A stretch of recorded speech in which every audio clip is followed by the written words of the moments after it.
Have you ever wondered what it feels like when the entire world goes to war? A war so massive that it killed 20 million people, pulled in over 30 nations,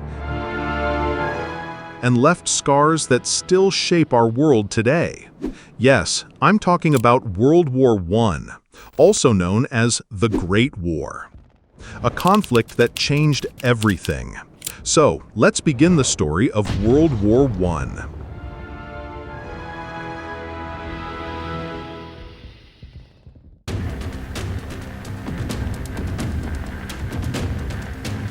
Why did such a massive war break out in 1914? Historians often point to four major causes that pushed Europe toward conflict.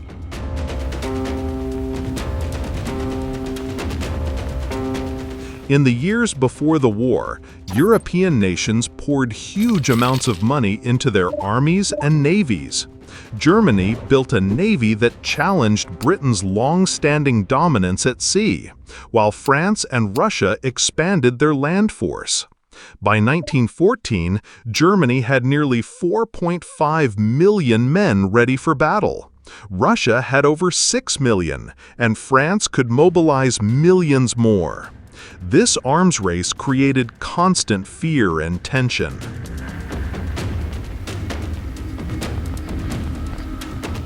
Europe was split into two rival blocs. On one side stood the Triple Alliance of Germany, Austria, Hungary, and Italy. On the other side was the Triple Entente of France, Russia, and Britain. These alliances promised support if one member was attacked. This meant that a small conflict between two countries could quickly pull in almost all of Europe.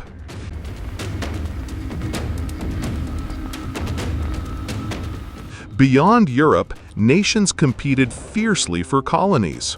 France and Britain had vast empires in Africa and Asia, while Germany and Italy wanted to expand their own. This struggle for global power created rivalry and mistrust among them.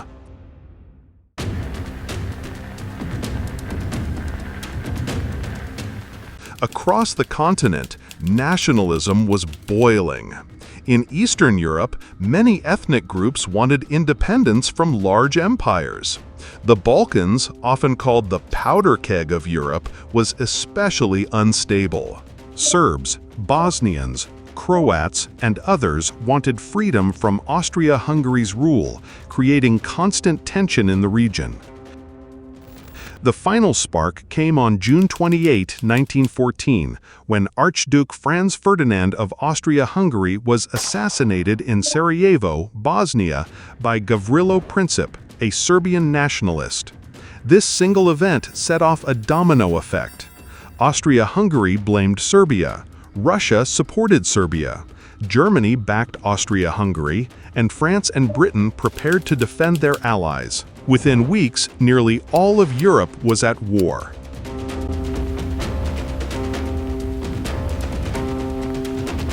On July 28, 1914, Austria-Hungary declared war on Serbia after the assassination of Archduke Franz Ferdinand. Within days, the system of alliances dragged other powers into the conflict. Russia moved quickly to defend Serbia, and in response, Germany declared war on Russia and then on France. To reach France, German forces invaded Belgium, a neutral country. This invasion pushed Britain to join the war in defense of Belgium and France. By August 1914, almost all of Europe was engulfed in fighting. The war was not limited to Europe alone. Colonial empires carried the conflict across the globe. Soldiers from Africa, India, Canada, Australia, and Asia were drawn in, turning a European struggle into a truly world war.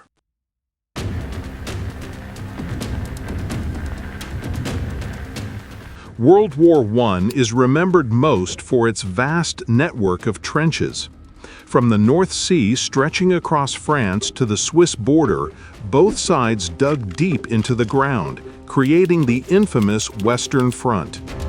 These trenches were not just battle positions, they became homes, prisons, and graves for millions of men. Life inside was harsh beyond imagination.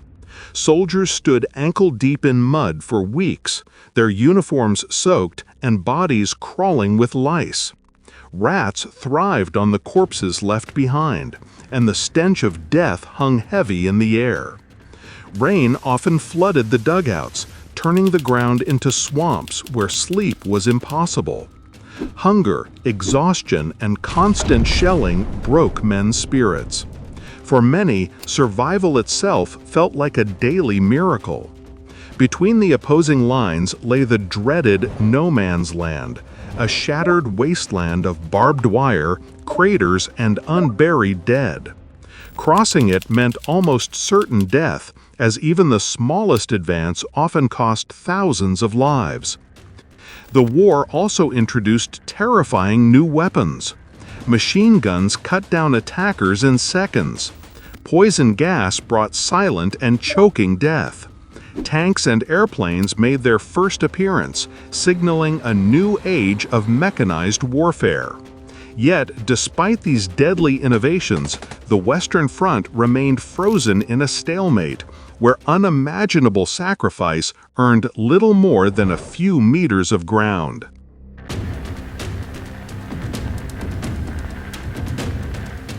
Some of the war's most important battles were fought on the Western Front. On the map, these battles stretched across northern France and Belgium, showing the brutal back-and-forth struggle. The Battle of the Marne, 1914, took place just outside Paris. Here, French and British forces stopped Germany's advance, saving France from collapse. But the victory came at a terrible cost, around 500,000 casualties on both sides. The Battle of Verdun, 1916, lasted for 10 long months in northeast France. It became a symbol of French resistance, where soldiers fought fiercely to hold their ground. By the end, nearly 700,000 men were killed or wounded. That same year came the Battle of the Somme, fought in northern France. It turned into one of the bloodiest battles of the entire war. When it was over, more than 1 million soldiers were dead or injured, yet the front lines barely moved. These battles show how the Western Front became a deadly stalemate. Huge sacrifices of life, but very little ground gained.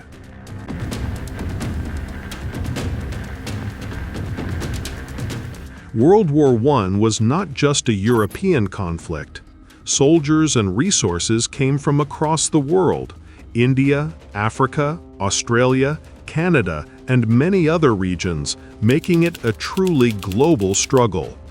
In April 1917, the United States entered the war after German submarines attacked American ships, and the infamous Zimmermann telegram revealed Germany's secret plan to draw Mexico into the conflict. With America's entry, the balance of power on the Western Front began to shift.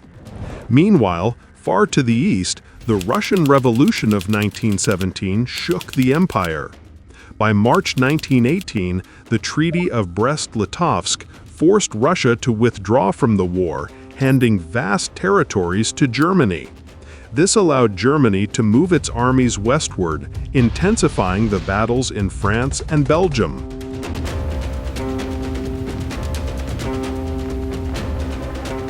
By 1918, Germany and its allies were exhausted, running out of men, food, and supplies. Years of brutal fighting had drained their strength, while the Allied naval blockades cut off vital resources from reaching Germany and Austria-Hungary. On the other hand, the Allies gained fresh energy as American troops poured into France in large numbers, bringing weapons, supplies, and morale that Germany simply could not match. One by one, the Central Powers began to collapse. In September 1918, Bulgaria surrendered in the Balkans. A month later, in October 1918, the Ottoman Empire, stretched across the Middle East, also laid down arms. Soon after, Austria-Hungary disintegrated, as nationalities like the Czechs, Slovaks, and South Slavs declared independence, breaking the empire apart. Finally, even Germany itself began to crumble from within. Revolution spread across the country, sailors mutinied, workers went on strike, and massive protests filled the streets, all demanding peace. Unable to carry on, Germany agreed to end the war. On November 11, 1918, at exactly 11 a.m., the guns fell silent across the Western Front as the armistice was signed. What had been called the Great War was finally over, leaving Europe devastated, its empires shattered, and the world forever changed.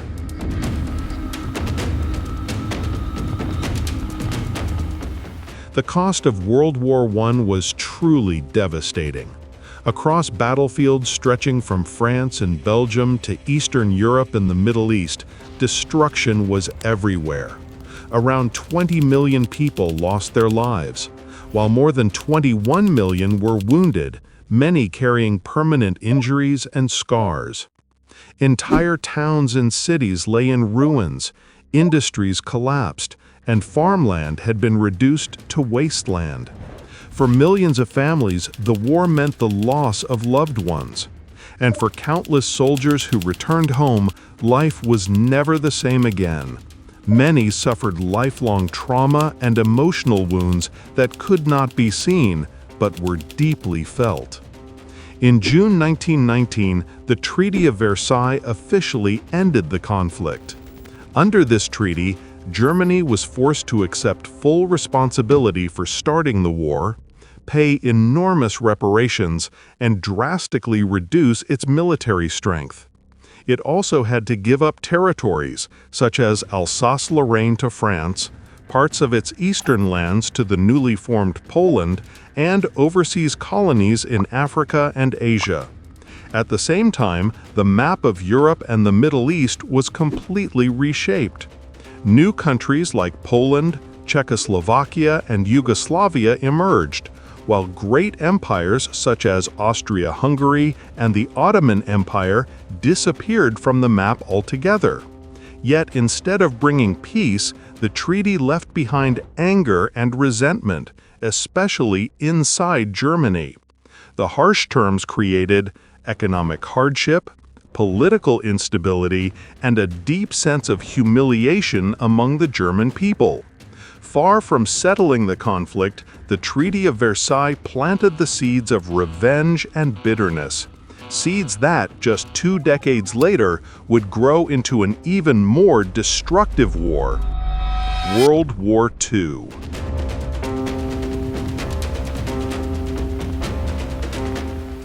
World War I was supposed to be the war to end all wars. Instead, it became the starting point for even greater tragedies. Over 20 million lives were lost, empires vanished, and the world was left scarred, politically, socially, and emotionally. Its unresolved tensions directly paved the way to World War II. The Great War reminds us how quickly rivalry, nationalism, and hatred can drag nations into destruction. But it also teaches us an important lesson, that peace is fragile, and protecting it is the responsibility of every generation. Hope you enjoyed that. Smash that like button, subscribe, and drop your ideas in the comments below. This is geoengraved, history carved in stone.